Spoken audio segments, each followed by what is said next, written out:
Labrīt, mīļie skatītāji! Vienā no Latvijas lielveikaliem Ķīnas kāpostiem ir jauns kots. Bet tas nu tā. Ja jums šķiet, ka sēdēšana lielveikala kasē varētu būt ļoti pateicīgs darbs mūsu kājām un vakarā mājās ejot varētu skriet pa lēkdamies, tad tā vis nav. Ilgstoša sēdēšana mūsu kājām nepavisam nepatīk.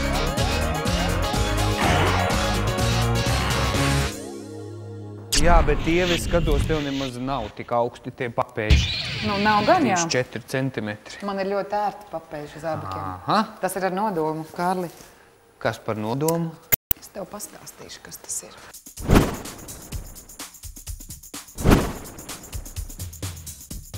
Nu, nāc piesēdi, pastāsti. Tā. Es arī savā laikā, kā tagad vairums Rīgas meiteņu, staigāju papēžu tādiem augstākiem papēžu zābakiem, gan ziemā, gan vasarā ar kurpītēm, un skrēju arī pa bruģi.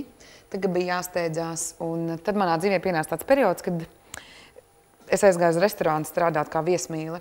Un, protams, tās lodze kājām bija nenormāla, un kājas, protams, sāka protestēt, un naktīs parādījās krampji. Un viņas sāka tūkt un sāpēt, un tu vari tur likt tās kājas augšā uz spilveniem. Vienalga kā, vienkārši pārslodze bija milzīga. Kopš tā laika es vairs nestaigāju ar augstpapēžu zābakiem ikdienā vai kurpēm vasarā ikdienā. Tas vienkārši, tas nav vērti. Nu, būsim godīgi, tas nav vērti. Nav vērti, bet koru karos, piemēram, tev bija visu dienu svētdienā jāstāv uz augstpapēžu zābakiem vai kurpēm. Jā, redz, koru karos, tad, kad tev ir kaut kas jāiztur, tad tu neko nedomā, kas tev sāp vai nesāp. Izdari, bet pēc tam kaut... Izdari un pēc tam... Redz, man atkal ir tā. Es uz papēžiem arī ļoti maz staigāju, ja? Uz augstiem. Jā. Bet man iznāk ļoti daudz sēdēt. Un tas, es saprotu, arī nav labi. Tāpēc es domāju, ka šorīt mēs parunāsim ar 2 5 reiz gudrākiem pa mums. Aiziet. Eja. Nu, redz, Ieviņ, ja? Kā televīzija, tā žūrija. Es ceru, ka šodien tu dabūs 10-niekus, ja? Labrīt mūsu mīļajiem viesiem. Labrīt. Un šorīt, Ieva, man ir baigais prieks tev stādīt priekšā līgu, ar kuru izrādās, mēs esam bērnībā kopā smilšu kastē spēlējuši ar gulbēm. Gulbenē? Jā, tas turpat.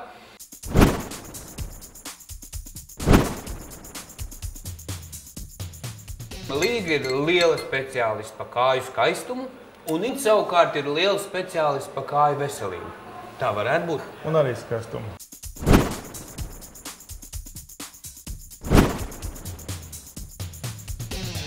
Tātad skaistas kājas, ja? Mēs ar Ievu secinājām, ka problēmas ir bijuši gan viņai, gan man. Vai cilvēks, kuram kājas nesāp, varētu būt kaut kāds laimīgais izņēmums Latvijā? Kā ir ar to statistiku? Nu, principā par kājām sūdzas apmēram pusi no Latvijas iedzīvotājiem, atkarībā no dažādiem simptomiem. Jā.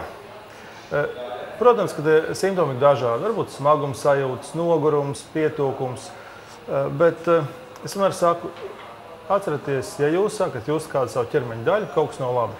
Un šajā gadījumā, ja mēs jūtam savus kājas, kaut kas viņām nepatīk. Parasti tā, ka skaistas kājas asociē vienmēr ar sievietēm, jo sievietes staigā kleitiņās īsās. Ieva arī skatos citreiz garāk, citreiz īsāk, bet kleitiņas ir bieži. Bet vai tā ir, ka tā ir tikai sieviešu problēma? Tā taču nav. Līga. Ja man jāsaka godīgi, tad manas pacientas pārsvarā ir sievietes.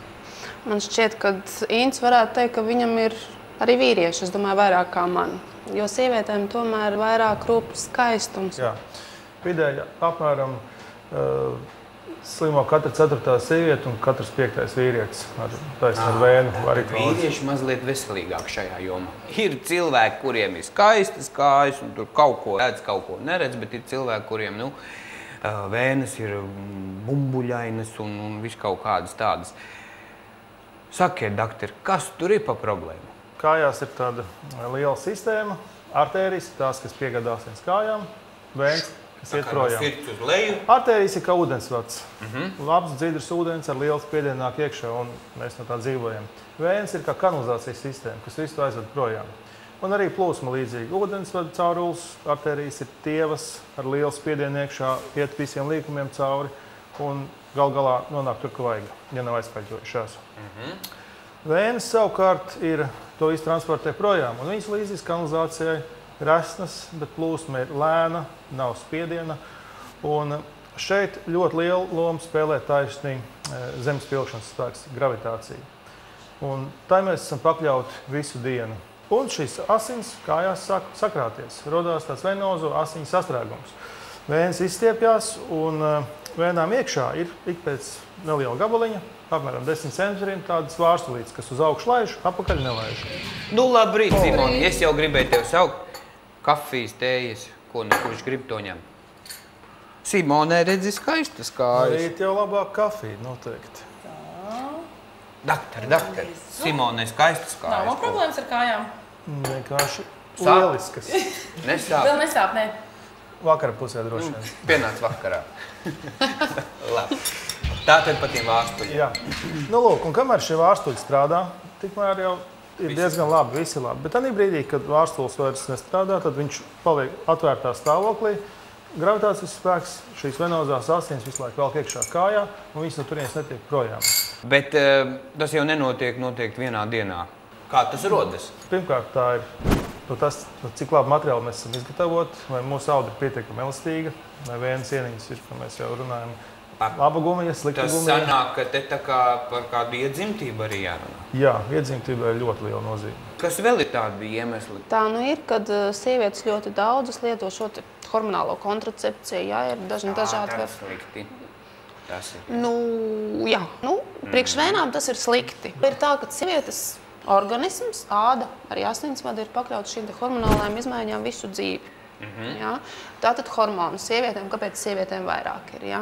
Tātad... Bet tādas praktiskas darbības varbūt, Ieva diriģē koru, stāv 4 stundas, gan jau arī būs dziesmu svētku virsdiriģēt, stāvēs, vai šāda praktiskas lietas, arī? Protams, kā jau arī minējām, tad mūsu maskustīgais dzīvesveids, sēdēšana, ilgstoša atrašanās uz kājām, ilgstoša stāvēšana, jā. Ievai arī ir jādzied ļoti daudz koncertos un noteikti patīk tos augstos papēžus vilkt. Zini, Kārlis varētu teikt, ka man nepatīk augstos papēžus. Bet tu velc. Man nākas vilkt, un dažreiz ir dikti ilgi jāstāv kājās, un, protams, korkar tas bija visas dienas garumā. Bet kā ir ar papēžiem? Kaut kādam papēdim taču ir jābūt, vai vispār labāk čībus kājā? Tā, ka mēs runājam, augsti papēži nav labi un vispār bez papēžiem nav labi. Jā, tāds vidusmērs. Jā, tas tāds nemodernais. Jā, tā 4-5 centimetri. Ja ir augsts papēdis, purngals ir nostiepts.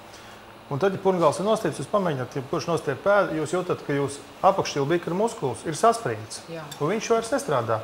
Cilvēks it kā iet, bet faktiski muskuļi bloķēti. Un arteriāla asins kājā piepūst vēl vairāk, bet prom viņas netiek, jo nav šis muskuļu pumps, kas viņas, teiksim, pumpētu augšā. Tamdēļ, viņas ir kaitīgas, šīs augstpapēžu kuras, bet jāsaprot, ka neviens jau tāpēc viņas nepārstās pirkt, un sievietes tāpat gribēs būt skaistas. Un ko mēs iesakām ar šīm kurpēm? Ejiet uz koncertiem, ejiet uz operām, ejiet uz balītēm, bet neizvēlties viņas prikdienas apkārt. Bet kamēr iet opera, tikmēr novelk nos. Un pakustiniet.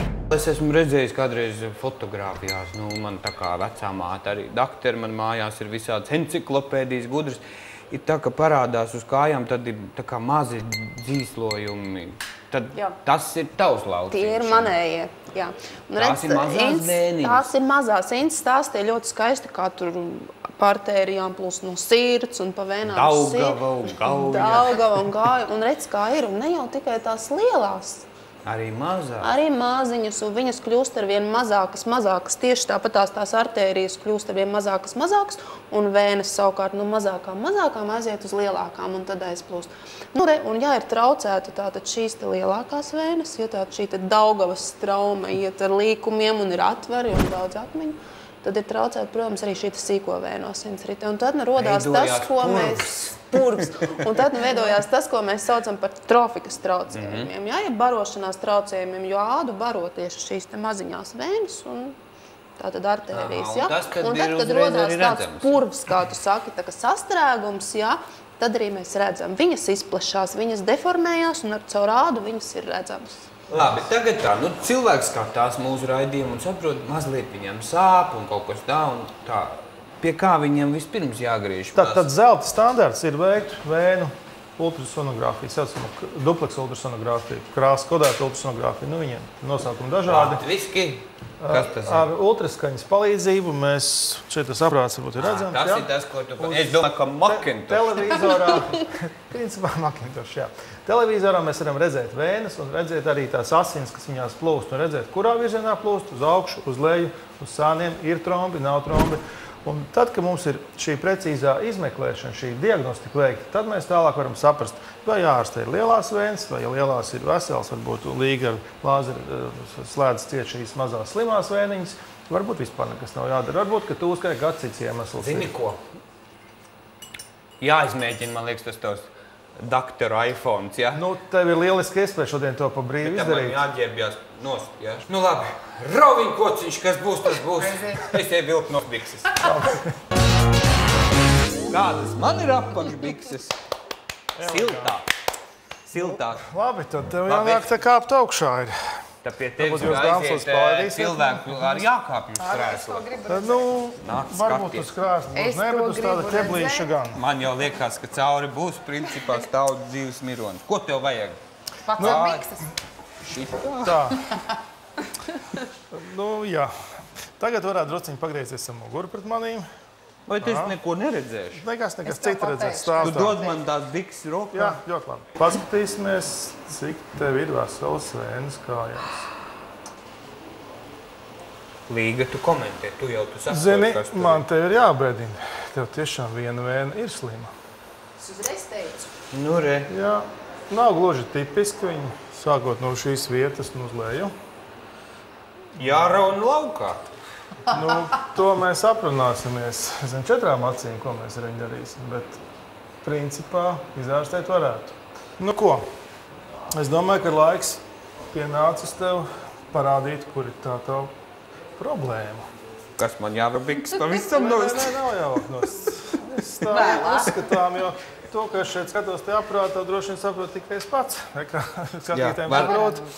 Bet es, nē. Tu tagad zīmēt, jā. Es paņēmu līdzi dažu zīmolīšus tādus. Nu, Lai cilvēkiem būtu skaidrāks. Šī ir tā vieta, kur tev sākās problēma. Šeit saucamā perforantā vēna nāk ārā. Un no viņas tālāk iet uz leju. Nu. Šī slimā vēna.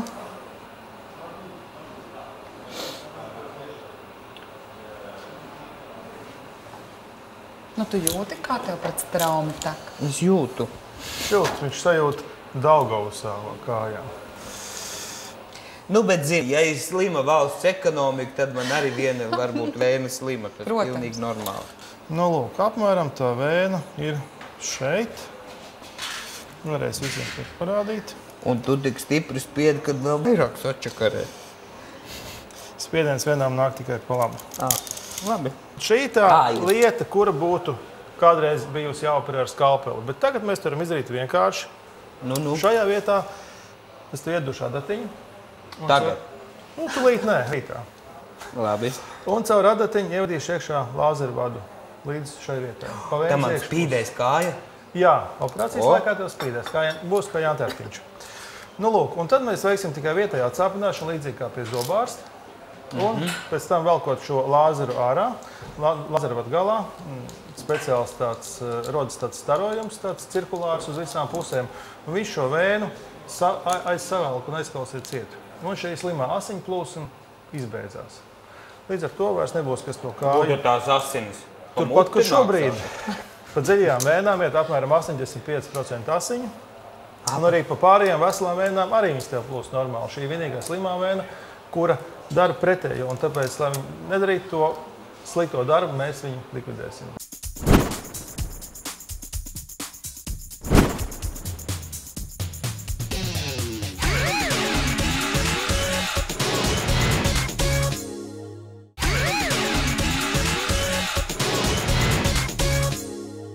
Tā, paldies. Līga. Tā kā mēs esam pazīstami jau ļoti, ļoti sen. Tad man vēl problēmas ar vēnām nebija. Tad tev problēmas ar vēnām nebija, bet tev tas, ko Ints man šeit uzzīmēja, viņš tev arī vienreiz zīmēja. Ja? Un tici man, tas zīmējums bija krietni lielāks. Nu, un ko viņš tev izdarīja? Ko viņš man izdarīja? Viņš man Aizkausēja? Aizkausēja. Nu, kā bija? Sāpēja, baigi. Tu zini drusciņu. Tas ir pēc tam vai pirms tam? Vai... Pēc tam. Pirms tam, tu zini, ka man pirms tam bija tikai nesmuki. Man tāda īsta sūdzība nebija, man tikai bija nesmuki. Un tā problēma, kā jau vairumam sieviešu, izveidojās grūtniecības laikā. Bērns vēderā ir tīri mehānisks šķērslis. Viņa vēdera ieguņu vēnes tiek aizspiestas ciet. Viņas tiek saspiestas, tā kā kleimes uzliktas. Un asins no kājām tīri mehāniski vairs netiek projām īsti labi. Un tāpēc vēnes izstiepjās vēl vairāk. Arī un pamazītēm, viņa arvien palika tāpēc grūtniecības laikā ir jānāsā šīs vēnu zeķes. Kur es jau redzēju, ka tev ir līdz tā kā parastā vai kaut kā? Jā, nu zeķi ir... Ja mēs attaisam viņu vaļā kā vienkāršu zeķi, tad mēs varam teikt, ka viņi ir parasta. Nu, es te iedošu vienu, teiksim, šī varētu darēt vīrietim, tev. Nu, vēl viena būs arī, kur varētu varbūt labāk izskatīties sievietei.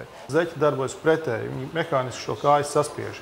Protams, ka tas nepasargā pilnībā no iespējas, ka radīsies paplašināts vēnes, bet šīs zeķis novērš kājas tūsku. Un sevišķi svarīgi ir nēsāt grūtniecēm, kurām ir kājas tūsku. Līgai bija operācija, Līga staigā, smaida, lec un dejo un dara visu pārējo, tātad tas viss ir kārtībā. Bet ir cilvēki, kas uzskata, ka var iztikt bez operācijām.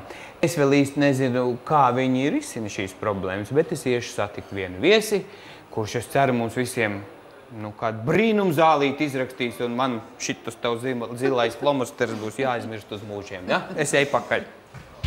Seks ir ļoti daudz par maz, kas arī ļoti svarīgs mazā ieguļ. Nu jau paliek interesantāk. Bet tā tikai tāda viena. Cik vajag reizi dienā?